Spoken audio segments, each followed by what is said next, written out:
اور سبق کے موضوع کا اندازہ لگائیے۔ شاعر نے صبح صادق کے بہترین منظر کشی کی ہے، یہ پہلے سوال کا جواب ہے۔ دوسرا سوال ہے، سبق پڑھیے، جن الفاظ کی معنی آپ نہ جانتے ہیں ان کے نیچے خط کھینچیے۔ تیسرا سوال ہے، ان الفاظ کی معنی کتاب کی فرہنگ یا لغت دیکھ کر معلوم کیجیے۔ فرہنگ مطلب فارسی لفظ ہے، یہ لغت کے لیے، ڈکشنری کے لیے استعمال ہوتا ہے۔ شاعر کا تعارف ہے، شبیر حسن خان جوش 5 دسمبر 1894 کو ملیح آباد میں پیدا ہوئے، اس لیے جوش ملیح آبادی کہلاتے ہیں وہ۔ ابتدائی تعلیم گھر پر ہوئی، انہوں نے لکھنؤ، آگرہ اور علی گڑھ کے اسکولوں میں سینئر کامبرج تک تعلیم حاصل کی۔ 1924 میں وہ حیدرآباد آئے، یہاں وہ عثمانیہ یونیورسٹی کے دارالترجمہ میں ناظر ادبی کی حیثیت سے ملازم ہو گئے۔ 1934 میں حیدرآباد چھوڑ کر دہلی آ گئے، یہاں انہوں نے اپنے کئی شعری مجموعے شائع کیے اور ایک رسالہ کلیم بھی جاری کیا۔ ناظر ادبی وہ شخص جو ادب کو گہرائی سے پڑھتا، سمجھتا اور اس کا تجزیہ کرتا ہے، اس کو ناظر ادبی کہتے ہیں۔ آزادی کے بعد حکومت ہند کے رسالے آج کل کے ایڈیٹر ہو گئے۔ حکومت ہند نے انہیں پدم شری کا اعزاز عطا کیا۔ 1956 میں پاکستان چلے گئے اور وہیں ان کا انتقال 22 فروری 1982 کو ہوا۔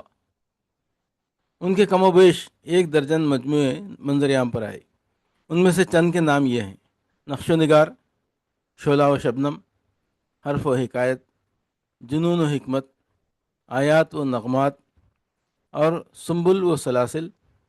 ان کی خودنوش سوانح یعنی آٹوبایوگرافی ہے، یادوں کی بارات، کو بہت زیادہ شہرت حاصل ہوئی۔ جوش نے غزلیں بھی کہیں، رباعیاں بھی، لیکن بنیادی طور پر وہ نظم کے شاعر ہیں۔ ابتدائی نظموں میں وہ ایسا لگتا ہے ایک جذباتی نوجوان ہے، رنگین مزاج، حسن پرست ایسا لگتا، لیکن تحریک آزادی کی فضا میں حب وطن اور سیاسی مسائل ان کی نظموں کے موضوع بننے لگے۔ ان موضوعات پر انہوں نے بڑی پرجوش اور ولولہ انگیز نظمیں لکھی اور شاعر انقلاب بن گئے۔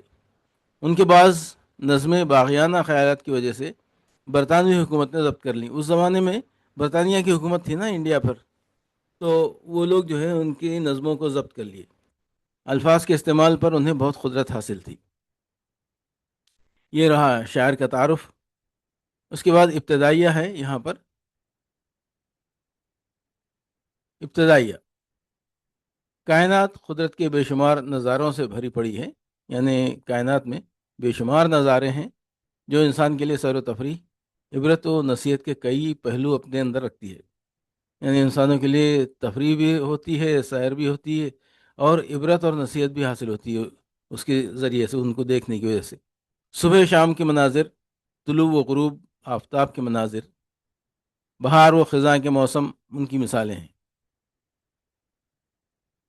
کئی شعراء نے قدرت کے ان حسین مناظر کو الفاظ کے پیکر میں اس طرح ڈھالا ہے کہ وہ منظر جوں کا تو آنکھوں کے سامنے پھر جاتا ہے۔ اردو کے مشہور شاعر جوش نے بھی صبح کے منظر کی عکاسی اپنی نظم البیلی صبح میں بڑی خوبصورتی سے کی ہے۔ آئیے اس نظم کا مطالعہ کر کے صبح کے منظر کی رنگینیوں اور ساتھ ہی ساتھ جوش کے انداز بیان کو سمجھنے کی کوشش کرتے ہیں۔ البیلی صبح کا مطلب ہے قدرتی حسن، تازگی اور نئی امیدوں سے بھرپور صبح۔ یہاں سے یہ شروع ہوتا ہے۔ نظم کا ایک ایک شعر، ایک ایک مصرع میں پڑھتا ہوں، اس کی تشریح کرتا ہوں۔ نظر جھکائے عروس فطرت، جبیں سے زلفیں ہٹا رہی ہے۔ عروس فطرت یعنی فطرت کی دلہن، جبین یعنی پیشانی، زلفیں یعنی بال، یعنی شاعر صبح کی منظر کشی ایک شرمیلی دلہن سے کر رہے ہیں۔ دیکھیں کیسا خوبصورت منظر ہے، جیسے صبح کی روشنی دھیرے دھیرے بکھر رہی ہو۔ سحر کا تارا ہے زلزلے میں، افق کی لو تھر تھرا رہی ہے۔ سحر کا تارا مطلب صبح کا تارا، افق یعنی وہ جگہ جہاں زمین و آسمان ملتے ہوئے لگتے ہیں۔ صبح کا تارا ٹمٹما رہا ہے اور افق پر روشنی دھیرے دھیرے بڑھ رہی ہے۔ اس کے بعد روش روش نغمہ طرب ہے، چمن چمن جشن رنگ و بو ہے۔ طیور شاخوں پر ہیں غزل خاں، کلی کلی گنگنا رہی ہے۔ اس شعر میں ایک ایسی تصویر بنتی ہے جہاں ہر راستہ، ہر درخت، ہر شاخ جیسے خوشی کا ساز بن گئی ہو۔ پرندے غزلیں گا رہے ہیں اور کلیاں جیسے نرمی سے گنگنا رہی ہوں۔ شاعر فطرت کی زبان میں ہمیں یہ پیغام دے رہے ہیں کہ زندگی میں رنگ، خوشبو اور نغمگی کی اہمیت کتنی زیادہ ہے۔ نغمگی یعنی میوزک، کتنا خوب کہا ہے، روش روش نغمہ طرب ہے، چمن چمن جشن رنگ و بو ہے۔ ستارہ صبح کی رسیلی جھپکتی آنکھوں میں ہے فسانے، نگار مہتاب کے نشیلی نگاہ جادو جگا رہی ہے۔ اس شعر میں شاعر نے قدرتی مناظر کو ایک حسین محبوبہ کے روپ میں پیش کیا ہے۔ صبح کا ستارہ جیسے شرمیلی اور دلکش آنکھیں ہوں جن میں کئی راز چھپے ہوں، اور چاندنی رات گویا ایک ایسی خوبصورت عورت ہے جس کی مدہوش نظروں کا جادو ہر طرف چھا گیا ہے۔ یہ صرف مناظر نہیں، یہ ایک احساس ہے، ایک جمالیاتی کیفیت جو دل کو چھو لیتی ہے۔ شاعر نے فطرت کو انسانی جذبات کا روپ دے کر اسے محسوس کرنے والی چیز بنا دیا ہے۔ طیور بزم سحر کے مطلب لچکتی شاخوں پہ گا رہے ہیں، نسیم فردوس کی سہیلی گلوں کو جھولا جھلا رہی ہے۔ اس شعر میں شاعر نے فطرت کے منظر کو گویا ایک خوش رنگ محفل بنا دیا ہے۔ صبح کے وقت پرندے جب نغمے گاتے ہیں تو لگتا ہے جیسے وہ بزم سحر کے مطرب صبح کی محفل کے گانے والے ہوں، اور درختوں کی نرم شاخیں ان کے لیے جھومتے ہوئے اسٹیج بن گئی ہوں، اور وہ ہوا جو جنت سے آئی لگتی ہے اپنے پھول جیسے ساتھیوں کو جھولا جھولا رہی ہے۔ یہ صرف ایک صبح نہیں، ایک محبت بھری کیفیت ہے جو ہر سننے والے کے دل کو چھو لیتی ہے۔ شاعر ہمیں بتاتا ہے کہ فطرت خود ایک عظیم موسیقار، نازک دوست، زندہ فنکار ہے۔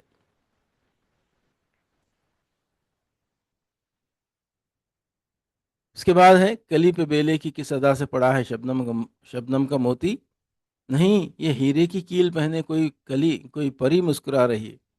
بیلے کی کلی پر پڑا ہوا شبنم کا خطرہ یوں لگ رہا ہے جیسے ہیرے کی کیل نتھ پہنے ہوئے کوئی پری مسکرا رہی ہے۔ شلوکا پہنے ہوئے گلابی ہر ایک سبک پنکھڑی چمن میں رنگی ہوئی سرخ اوڑھنی کا ہوا میں پلو سکھا رہی ہے۔ شاعر کو باغ کا منظر ایک خوبصورت عورت کی شکل میں محسوس ہوتا ہے، اس لیے اس کو گلابی رنگ کی نازک پنکھڑیاں جیسے کسی دوشیزہ کی شلوار جیسی لگتی ہے، اور ہوا میں ان کا لہراتا ہوا انداز گویا سرخ اوڑھنی کا پلو ہو جو ہوا میں سکھایا جا رہا ہو۔ فلک پہ اس طرح چھپ رہے ہلال کے گرد و پیش تارے کہ جیسے کوئی نئی نویلی دلہن جبیں سے افشاں چھڑا رہی ہے۔ آسمان میں چاند کے گرد جو تارے ہیں صبح کی روشنی پھیلنے کی وجہ سے نظر سے اوجھل ہو رہے ہیں، تو شاعر کو یوں محسوس ہوتا ہے جیسے نئی دلہن پیشانی پر سے افشاں چھڑا رہی ہے۔ اب یہاں سوالات ہیں، سوچئے بولیے۔ پہلا سوال ہے، شاعر نے ہیرے کی کیل کس کو کہا اور کیوں؟ شبنم کا خطرہ جو بیلے کی کلی پر گرا ہے وہ یوں لگ رہا ہے جیسے کوئی حسینہ کی ناک میں پہنا ہوا ہیرے کا نتھ ہو۔ دوسرا سوال ہے، شاعر نے پھول کی پنکھڑیوں کی تعریف کس طرح کی ہے؟ شاعر کو پھول کی پنکھڑیاں دوشیزہ کے گلابی شلوار کی طرح لگ رہا ہے۔ تیسرا ہے، آخری شعر میں شاعر نے قدرتی مناظر کی عکاسی کس طرح کی ہے؟ تو اس کا جواب یہ ہے کہ جیسے جیسے صبح کی روشنی پھیلنے لگتی ہے تو چاند اور اس کے گرد و پیش جو تارے ہیں وہ نظروں سے اوجھل ہونے لگتے ہیں، تو شاعر کو یوں لگتا ہے جیسے نئی نویلی دلہن اپنی پیشانی سے افشاں یعنی چمکی چھڑا رہی ہے یا سجاوٹ چھڑا رہی ہے۔ چوتھا ہے، شاعر نے تاروں کو کس سے تشبیہ دی ہے؟ نئی نویلی دلہن کی پیشانی پر لگے افشاں کی طرح تشبیہ دی ہے۔ اب اس کا خلاصہ ہے یہاں پر کہ یہ پوری نظم کا کیا خلاصہ ہے۔ تو قدرت نے کائنات کو پھولوں، پرندوں، جھیل، جھرنوں اور چاند ستاروں سے جس طرح سجایا ہے، اسی طرح شاعر نے بھی اپنی نظم البیلی صبح کو بھی خوبصورت الفاظ، تراکیب، تکرار، لفظی محاوروں، علامتوں اور پیکر تراشیوں کے ذریعے کچھ اس انداز میں سجایا ہے کہ البیلی صبح کا ایک جیتا جاگتا منظر ہماری نظروں کے سامنے جلوہ گر ہو جاتا ہے۔ یعنی یہ تمام چیزیں جو نظر آ رہی ہیں، منظر کشی جو ہو رہی ہے، اس کو یہ شاعر بھی جو ہے بہت زیادہ بہترین طریقے سے محاوروں اور علامتوں کی ذریعے سے اور منظر کشی جو ہے پیکر تراشیوں کے طریقے سے بتاتے ہیں، اور ہمارے سامنے جو ہے ایک پورا منظر نظر آ جاتا ہے۔ دراصل شاعری جذبات احساسات و تجربات کے خوبصورت اظہار کا نام ہے، اور یہ نظم اس کی منہ بولتی تصویر ہے۔ شاعر کے مطابق ابھی صبح ہونے کو ہے، تو ایسا محسوس ہو رہا ہے جیسے عروس فطرت یعنی کائنات دلہن کی طرح سجی دھجی اپنا چہرہ دکھلانے کے لیے اپنے چہرے سے زلفیں ہٹا رہی ہے۔ یعنی صبح کا ملگجی اجالا نمودار ہونے والا ہے، تو ایسے خوبصورت دل موہ لینے والے منظر کو دیکھ کر شہر کا تارا زلزلے کی کیفیت میں آ گیا ہے، اور افق یعنی آسمان پر پھیلے رنگ تھر تھرانے لگے ہیں۔ یہ منظر رات کے کٹنے اور دن کے اجلنے کے درمیان گھڑی دو گھڑی رہتا ہے۔ شاعر آگے لکھتا ہے کہ کائنات گویا ڈولتی ہوئی گانے لگی ہے، اور پھولوں سے لدے چمن اپنے رنگوں اور خوشبوؤں کا جشن منانے لگے ہیں۔ تو ادھر درخت کی شاخوں پر پرندے، ادھر کلیاں گنگنانے لگی ہیں، اور صبح کی رسیلی آنکھیں اور سورج کی نشیلی نگاہوں کی تراکیب کا جواب نہیں کہ شاعر نے ان کے ذریعے جو کیفیت پیدا کی ہے اس سے صبح گاہی سمجھ میں آنے لگتا ہے۔ رنگ برنگی چڑیاں لچکتی شاخوں پر گانے لگی ہیں، اور ٹھنڈی ہوائیں انہیں جھولا جھولا رہی ہیں، اور بیلے کی کلی پر شبنم کی بوند پڑی ہے، تو ایسا محسوس ہو رہا ہے جیسے کسی پری نے اپنی ناک میں ہیرے کی کیل پہن رکھی ہے۔ چمن کے سارے پھولوں کا رنگ گلابی ہے، تو ایسا محسوس ہو رہا ہے جیسے سارے پھولوں نے گلابی شلوکے پہن رکھے ہیں، تو گویا لگتا ہے کسی نے سرخ رنگ کی اوڑھنی سکھانے کے لیے یہاں سے وہاں تک پھیلا رکھی ہے۔ اور اب صبح کروٹ بدلنے لگی ہے، تو آسمان پر جھلملاتے تارے جو رات بھر چاند کے ساتھ چمکتے رہے آہستہ آہستہ ڈوبنے لگے ہیں، تو ایسا محسوس ہو رہا ہے جیسے کوئی نئی نویلی دلہن اپنے ماتھے سے افشاں چھڑا رہی ہے۔ سمجھنا، اظہار خیال کرنا۔ الف، اپنے الفاظ میں بیان کیجیے۔ اس نظم کے کون سے اشعار آپ کو بہت پسند آئے اور کیوں؟ جواب ہے، سارے ہی اشعار بہت اچھے ہیں۔ ان میں انتہائی خوبصورتی سے طلوع صبح کے مناظر کی منظر کشی کی گئی ہے۔ دوسرا،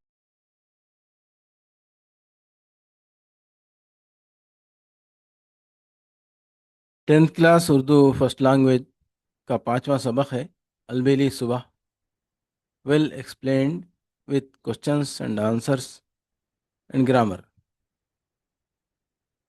البیلی صبح، پڑھیے، سوچیے اور بولیے۔ یہ البیلی صبح جوش ملی وادی کا ایک نظم ہے، پابند نظم ہے۔ ایک خطا لکھے ہیں وہ: غنچے تیری زندگی پہ دل ہلتا ہے، بس ایک تبسم کے لیے کھلتا ہے، بس ایک تبسم کے لیے کھلتا ہے۔ غنچے نے کہا اس چمن میں بابا، یہ ایک تبسم بھی کسے ملتا ہے۔ یہاں سوالات ہیں: غنچے کی زندگی پہ دل کیوں ہلتا ہے؟ بس ایک تبسم کا مفہوم کیا ہے؟ غنچے نے کیا کہا؟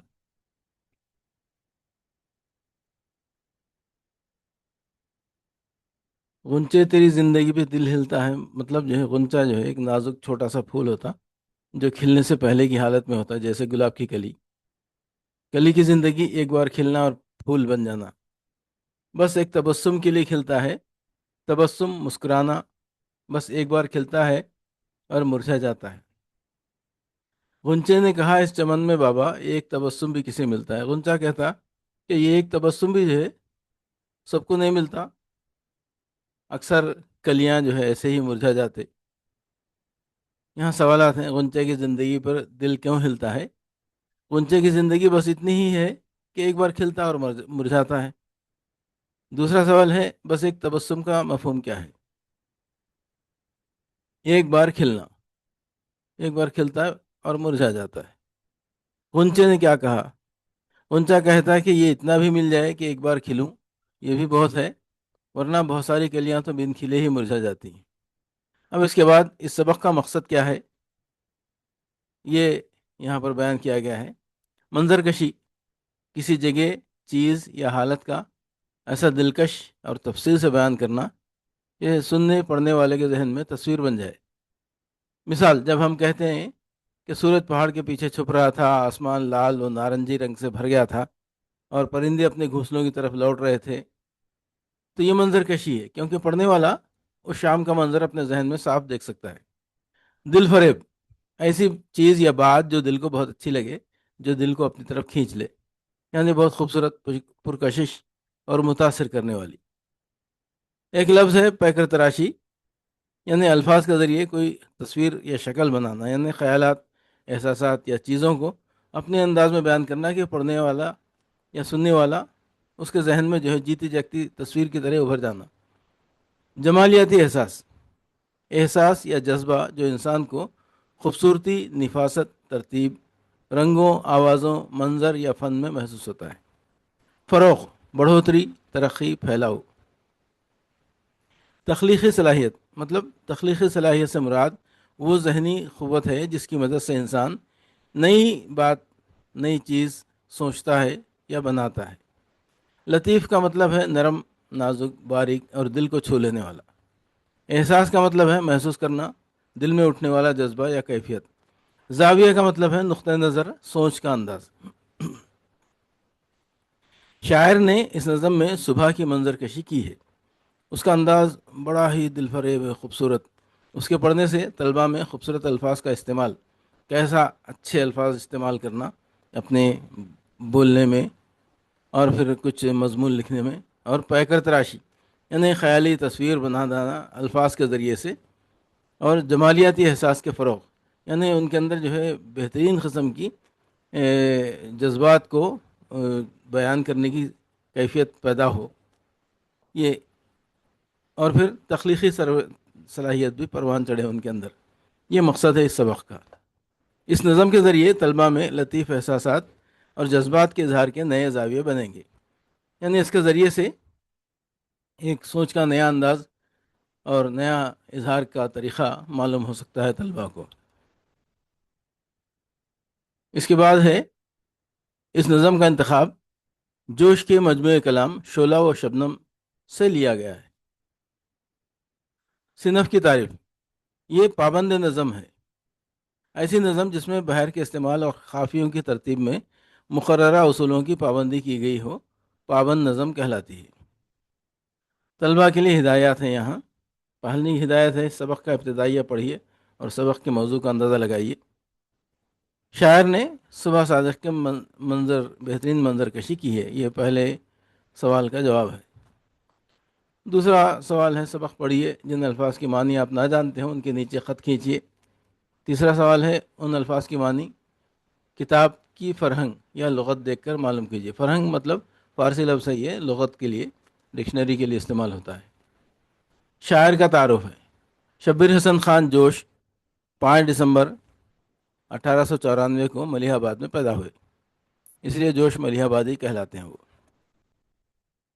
ابتدائی تعلیم گھر پر ہوئی۔ انہوں نے لکھنؤ، آگرہ اور علی گڑھ کے اسکولوں میں سینئر کامبرج تک تعلیم حاصل کی۔ 1924 میں وہ حیدرآباد آئے۔ یہاں وہ عثمانیہ یونیورسٹی کے دارالترجمہ میں ناظر ادبی کی حیثیت سے ملازم ہو گئے۔ 1934 میں حیدرآباد چھوڑ کر دہلی آ گئے۔ یہاں انہوں نے اپنے کئی شعری مجموعے شائع کیے اور ایک رسالہ کلیم بھی جاری کیا۔ ناظر ادبی وہ شخص جو ادب کو گہرائی سے پڑھتا، سمجھتا اور اس کا تجزیہ کرتا ہے، اس کو ناظر ادبی کہتے ہیں۔ آزادی کے بعد حکومت ہند کے رسالے آج کل کے ایڈیٹر ہو گئے۔ حکومت ہند نے انہیں پدم شری کا اعزاز عطا کیا۔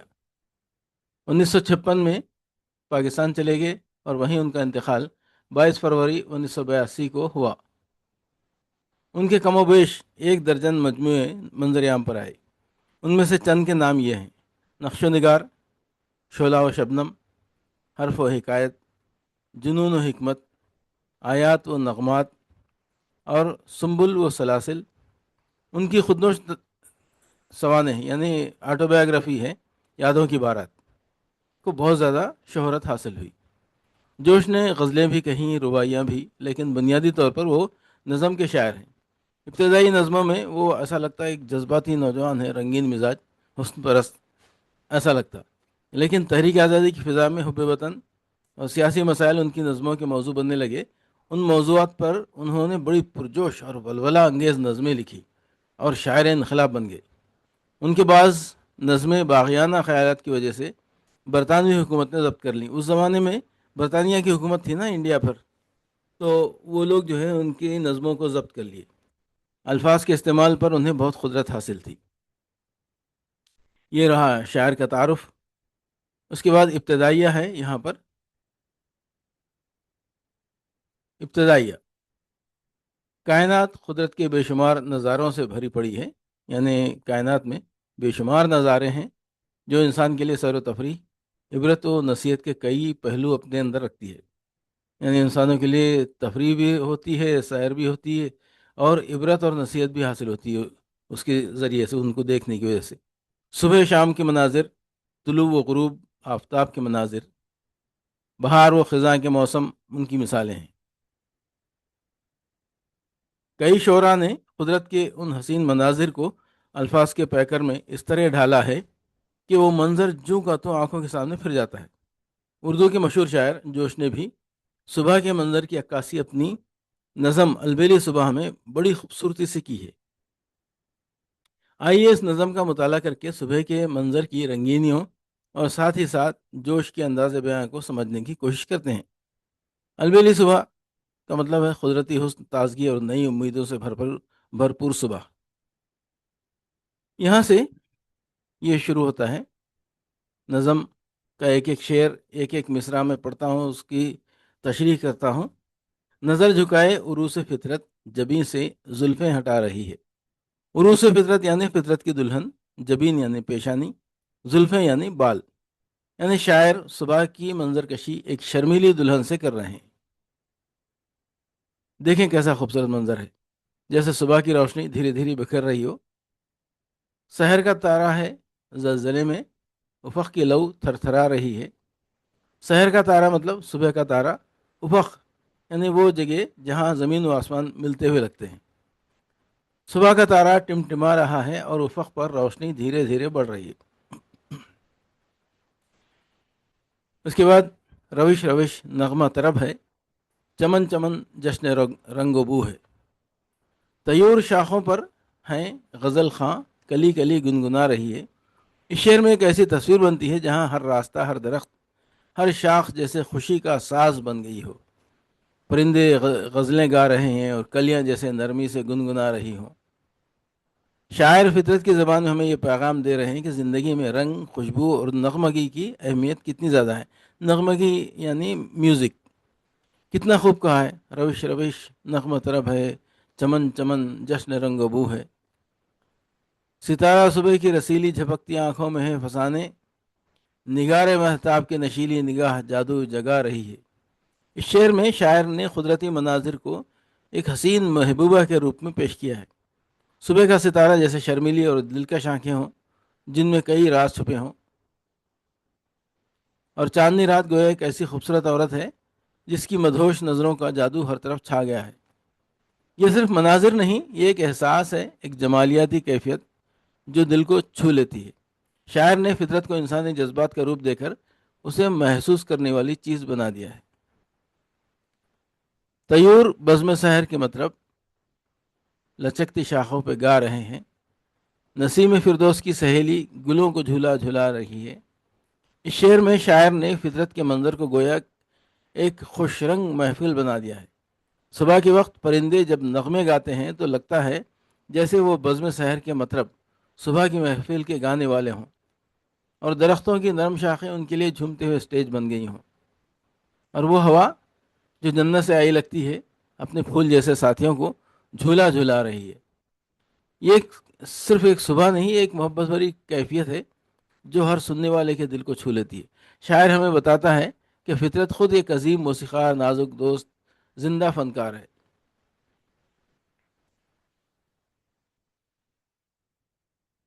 اس کے بعد ہے کلی پہ بیلے کی کس ادا سے پڑا ہے شبنم کا موتی، نہیں یہ ہیرے کی کیل پہنے کوئی کلی، کوئی پری مسکرا رہی ہے۔ بیلے کی کلی پر پڑا ہوا شبنم کا خطرہ یوں لگ رہا ہے جیسے ہیرے کی کیل نتھ پہنے ہوئے کوئی پری مسکرا رہی ہے۔ شلوکا پہنے ہوئے گلابی ہر ایک سبک پنکھڑی چمن میں، رنگی ہوئی سرخ اوڑھنی کا ہوا میں پلو سکھا رہی ہے۔ شاعر کو باغ کا منظر ایک خوبصورت عورت کی شکل میں محسوس ہوتا ہے، اس لیے اس کو گلابی رنگ کی نازک پنکھڑیاں جیسے کسی دوشیزہ کی شلوار جیسی لگتی ہے، اور ہوا میں ان کا لہراتا ہوا انداز گویا سرخ اوڑھنی کا پلو ہو جو ہوا میں سکھایا جا رہا ہو۔ فلک پہ اس طرح چھپ رہے ہلال کے گرد و پیش تارے کہ جیسے کوئی نئی نویلی دلہن جبیں سے افشاں چھڑا رہی ہے۔ آسمان میں چاند کے گرد جو تارے ہیں صبح کی روشنی پھیلنے کی وجہ سے نظر سے اوجھل ہو رہے ہیں، تو شاعر کو یوں محسوس ہوتا ہے جیسے نئی دلہن پیشانی پر سے افشاں چھڑا رہی ہے۔ اب یہاں سوالات ہیں، سوچئے بولیے۔ پہلا سوال ہے، شاعر نے ہیرے کی کیل کس کو کہا اور کیوں؟ شبنم کا خطرہ جو بیلے کی کلی پر گرا ہے وہ یوں لگ رہا ہے جیسے کوئی حسینہ کی ناک میں پہنا ہوا ہیرے کا نتھ ہو۔ دوسرا سوال ہے، شاعر نے پھول کی پنکھڑیوں کی تعریف کس طرح کی ہے؟ شاعر کو پھول کی پنکھڑیاں دوشیزہ کے گلابی شلوار کی طرح لگ رہا ہے۔ تیسرا ہے، آخری شعر میں شاعر نے قدرتی مناظر کی عکاسی کس طرح کی ہے؟ تو اس کا جواب یہ ہے کہ جیسے جیسے صبح کی روشنی پھیلنے لگتی ہے تو چاند اور اس کے گرد و پیش جو تارے ہیں وہ نظروں سے اوجھل ہونے لگتے ہیں، تو شاعر کو یوں لگتا ہے جیسے نئی نویلی دلہن اپنی پیشانی سے افشاں یعنی چمکی چھڑا رہی ہے یا سجاوٹ چھڑا رہی ہے۔ چوتھا ہے، شاعر نے تاروں کو کس سے تشبیہ دی ہے؟ نئی نویلی دلہن کی پیشانی پر لگے افشاں کی طرح تشبیہ دی ہے۔ اب اس کا خلاصہ ہے یہاں پر کہ یہ پوری نظم کا کیا خلاصہ ہے۔ تو قدرت نے کائنات کو پھولوں، پرندوں، جھیل، جھرنوں اور چاند ستاروں سے جس طرح سجایا ہے، اسی طرح شاعر نے بھی اپنی نظم البیلی صبح کو بھی خوبصورت الفاظ، تراکیب، تکرار، لفظی محاوروں، علامتوں اور پیکر تراشیوں کے ذریعے کچھ اس انداز میں سجایا ہے کہ البیلی صبح کا ایک جیتا جاگتا منظر ہماری نظروں کے سامنے جلوہ گر ہو جاتا ہے۔ یعنی یہ تمام چیزیں جو نظر آ رہی ہیں، منظر کشی جو ہو رہی ہے، اس کو یہ شاعر بھی جو ہے بہت زیادہ بہترین طریقے سے محاوروں اور علامتوں کی ذریعے سے اور منظر کشی جو ہے پیکر تراشیوں کے طریقے سے بتاتے ہیں، اور ہمارے سامنے جو ہے ایک پورا منظر نظر آ جاتا ہے۔ دراصل شاعری جذبات، احساسات و تجربات کے خوبصورت اظہار کا نام ہے، اور یہ نظم اس کی منہ بولتی تصویر ہے۔ شاعر کے مطابق ابھی صبح ہونے کو ہے، تو ایسا محسوس ہو رہا ہے جیسے عروس فطرت یعنی کائنات دلہن کی طرح سجی دھجی اپنا چہرہ دکھلانے کے لیے اپنے چہرے سے زلفیں ہٹا رہی ہے۔ یعنی صبح کا ملگجی اجالا نمودار ہونے والا ہے، تو ایسے خوبصورت دل موہ لینے والے منظر کو دیکھ کر سحر کا تارا زلزلے کی کیفیت میں آ گیا ہے، اور افق یعنی آسمان پر پھیلے رنگ تھر تھرانے لگے ہیں۔ یہ منظر رات کے کٹنے اور دن کے اجلنے کے درمیان گھڑی دو گھڑی رہتا ہے۔ شاعر آگے لکھتا ہے کہ کائنات گویا ڈولتی ہوئی گانے لگی ہے، اور پھولوں سے لدے چمن اپنے رنگوں اور خوشبوؤں کا جشن منانے لگے ہیں۔ تو ادھر درخت کی شاخوں پر پرندے، ادھر کلیاں گنگنانے لگی ہیں، اور صبح کی رسیلی آنکھیں اور سورج کی نشیلی نگاہوں کی تراکیب کا جواب نہیں کہ شاعر نے ان کے ذریعے جو کیفیت پیدا کی ہے اس سے صبح گاہی سمجھ میں آنے لگتا ہے۔ رنگ برنگی چڑیاں لچکتی شاخوں پر گانے لگی ہیں، اور ٹھنڈی ہوائیں انہیں جھولا جھولا رہی ہیں، اور بیلے کی کلی پر شبنم کی بوند پڑی ہے، تو ایسا محسوس ہو رہا ہے جیسے کسی پری نے اپنی ناک میں ہیرے کی کیل پہن رکھی ہے۔ چمن کے سارے پھولوں کا رنگ گلابی ہے، تو ایسا محسوس ہو رہا ہے جیسے سارے پھولوں نے گلابی شلوکے پہن رکھے ہیں، تو گویا لگتا ہے کسی نے سرخ رنگ کی اوڑھنی سکھانے کے لیے یہاں سے وہاں تک پھیلا رکھی ہے۔ اور اب صبح کروٹ بدلنے لگی ہے، تو آسمان پر جھلملاتے تارے جو رات بھر چاند کے ساتھ چمکتے رہے آہستہ آہستہ ڈوبنے لگے ہیں، تو ایسا محسوس ہو رہا ہے جیسے کوئی نئی نویلی دلہن اپنے ماتھے سے افشاں چھڑا رہی ہے۔ سمجھنا، اظہار خیال کرنا۔ الف، اپنے الفاظ میں بیان کیجیے۔ اس نظم کے کون سے اشعار آپ کو بہت پسند آئے اور کیوں؟ جواب ہے، سارے ہی اشعار بہت اچھے ہیں، ان میں انتہائی خوبصورتی سے طلوع صبح کے مناظر کی منظر کشی کی گئی ہے۔